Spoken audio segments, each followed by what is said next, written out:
Kung titignan mo yung pupuntahan, di pa parang malayo. Pero pag lilingunin mo yung pinanggagalingan, malayo ka na. Hindi mo malalaman kung hindi ka susubok. Ang buhay ay isang malaking sugal. Kung lagi kang takot sumugal sa isang bagay dahil takot kang mawalan, mauubos lang kung anong meron ka. Kung hindi ka mawawalan, hindi ka rin magkakaroon.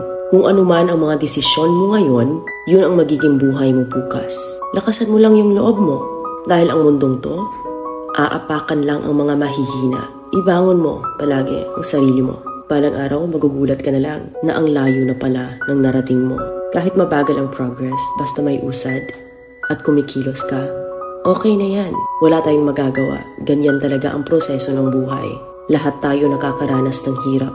Hindi natin alam kung hanggang kailan tayo dito sa mundo. Kaya mas piliin mo maging mabuting tao. Ang pinakayaman na maituturing natin sa sarili ay ang ating mga pangarap. Kapag handa kang abutin yung mga pangarap mo, hinding-hindi ka maghihirap. Kung lagi kang may pinagdaanan sa buhay or pagsubok, pruweba lang yan na isa kang magiting na sundalo. Sa mga pagsubok, diyan ka aangat, diyan ka babaguhin. Yung tatag mo kung paano ka mag-ayos ng problema.